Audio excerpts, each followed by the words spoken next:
What's up guys, EverythingApplePro here. Super excited today. It's a new hardware day. OnePlus just announced their OnePlus 5T and I've got it here today to do a quick unboxing and first hands-on impression. So this is the spiritual successor to the OnePlus 5, a phone that I really liked actually for its value, for what you get, the speed of it, the lack of animations that so many Android phones seem to have. So I expect this one to be an improvement over this one in many ways. Not to mention the biggest overhaul would be the display, a 6-inch organic LED display that's specifically built to work better in sunlight, as well as a ton of other improvements. I'm so excited actually. There's a lot that this phone has going for it and let's go ahead and get in here. I'm so excited to just unbox this. All right, so let's get in here. We're actually gonna take a little comparison after and take a look at how this display compares to a lot of the biggest competitors right now, but it seems like everybody is doing this massive display, thin bezel thing. So OnePlus needed to jump on that train, and so they did with this latest OnePlus 5T. All right, here it is. And there that goes, the OnePlus 5T. Oh my gosh, so excited. First time I've ever received a phone on launch day, and it's a very exciting feeling actually. And here's the inside of this phone. So we get some cases, of course. I really actually like OnePlus's offering. So it's like a ceramic slate. And then we've got a carbon fiber one, which is cool. I wish Apple made a stock carbon fiber or Kevlar case like the one I use personally. And we got this bamboo one as well. Oh man, that looks good. Or no, that's not bamboo, just a wood finish in general. This is a different type of wood here. Super cool. Wow, they really unload on these cases with you. And what else we got here? Ooh, nice red silicone. That is popping. Okay, so some great cases over here. Let's get into the actual product. Okay. So it's got very similar packaging to the OnePlus 5 right now.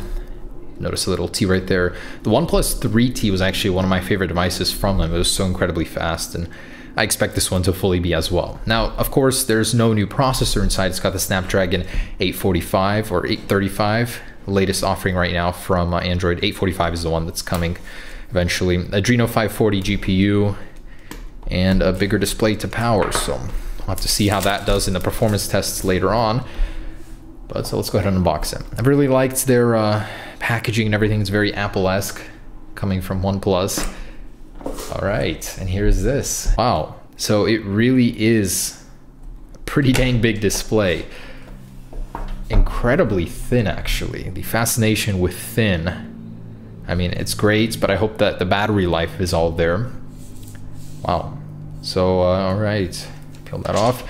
Very similar design wise to the OnePlus 5. As you can see, it's just a little bit different here. Let me peel this off. We do now have a rear facing fingerprint sensor, which you can actually discern a little bit easier. You feel that a little bit better than on the Galaxies. So especially versus the Pixel, kind of right smack dab in the middle. All right, the camera does now protrude just a little bit more. It's very similar to Apple's protrusion on the Pluses instead of just this bevel going around.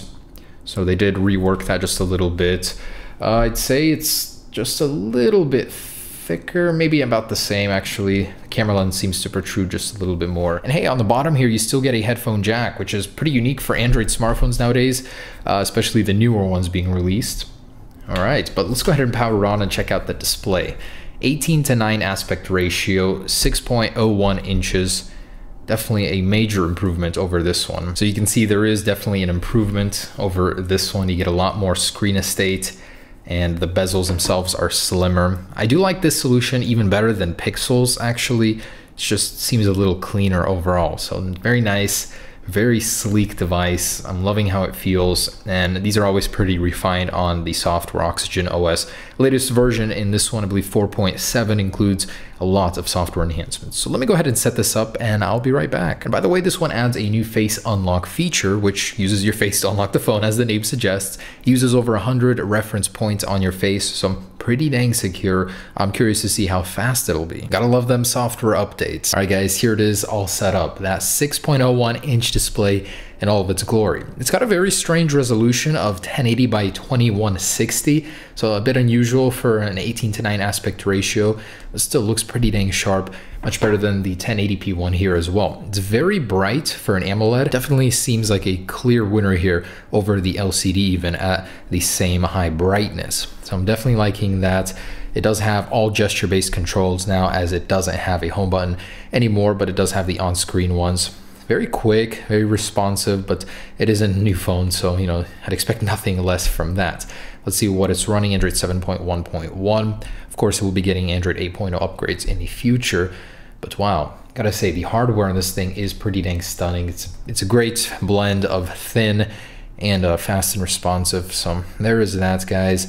It does have a lot of new software features. One of my favorites is the double tap on the power button to quickly take a picture. So with that enabled, just double tap the power button and it'll take a picture really quick. Setting I really like for those quick moments when you need to take something and boom, there it is, you got it.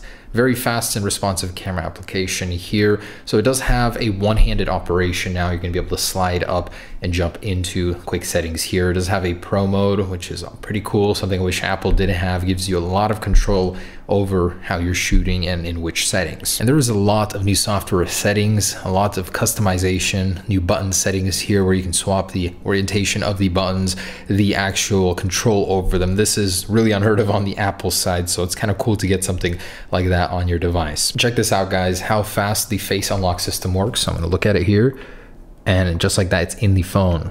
So that's kind of crazy. There's no animation.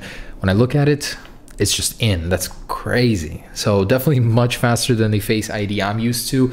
It definitely isn't going to be as secure, as it doesn't have the 3D depth mapping in the camera like Apple. But hey, from a simple glance, that's pretty impressive that it unlocks that fast. They also do tout that the fingerprint sensor unlock takes 0.2 seconds. So let's see about that. I'm going to tap it in 3, 2, 1.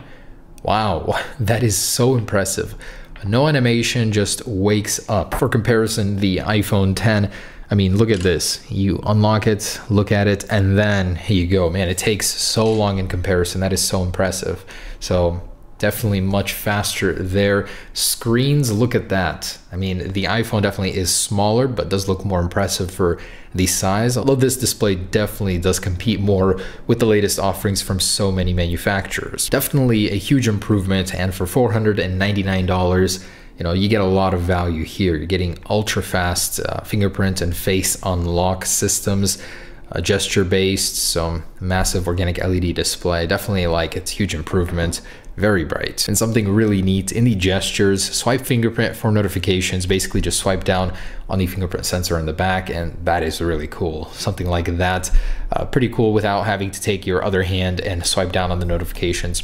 Really great use of the fingerprint sensor in the back, I think. So I really like that one. So quickly from the camera, just hold on the back of the fingerprint sensor and it takes a picture. Really neat. I love that gesture control there. And something I definitely think Apple should take inspiration from. This is such a good idea. So there are screen off gestures. The iPhone 10 already does have one. I mean, only tap to wake, but this takes it to the next level. It is so cool. First off, double tap to wake. You can actually control the music while the screen is off by drawing a little back or forwards arrow for the previous or next track. And then you can actually draw letters for certain gestures. So let's say an O will be for the flashlight. Just like this, we'll draw an O and boom, that is on. That is so neat. Wow. I wonder how much battery life that takes tracking that, but it is so impressive. So there is a lot of display optimization as well, and I'd expect nothing less from a company this customizable. So there are LED notifications. You can calibrate the display to what you want. DCI P3, adaptive, custom color even. Just gonna leave it on default here. If you really want to do that, you do have the opportunity. There is a night mode, although it's not the night mode you might be thinking of. It's basically night shift, same as Apple here. And take note, Apple, we do need this. There is a dark theme system-wide, so you can go ahead and save battery life with that organic LED display by using this. I think that's definitely really nice. It changes all of your controls up there as well. So pretty much any of these system applications will be in a dark mode, which is what we need on the Apple iPhone side of things. It's very nice to see so much customization on an Android phone. So how does this thing look next to the competition? Here is the OnePlus 5 next to it. Huge evolution there. We got the Galaxy Note here. So it's a massive display, but at the same time, you know, the bezels themselves proportionally wise, I think actually they're pretty close here. OnePlus 5T definitely looks a lot sleeker than the last version. So versus the Galaxies, the essential smartphone, it's got a big chin on the bottom. Got the iPhone 10, of course, right next to it, and the Google Pixel 2. Can't show you because mine is dead, but it does have a pretty thick forehead and a chin, much bigger than the OnePlus 5Ts. And then I've got this guy here, the Xiaomi Mi Mix 2, massive chin on the bottom. So definitely a huge improvement overall, very fast. Can't wait to speed test it, benchmark it, even camera test it. There's a lot to be said here, but first impressions are good. It's very fast, $499 entry-level point, 8 gigabytes of RAM, up to 8 gigabytes anyways, depending on your market. Really a impressive phone for the money. So can't wait to get into more of the deeper stuff with you guys, but there is my quick hands-on impressions of the OnePlus 5T, and they are very good. I'm loving this thing. I'll catch you guys soon in some more videos. Peace.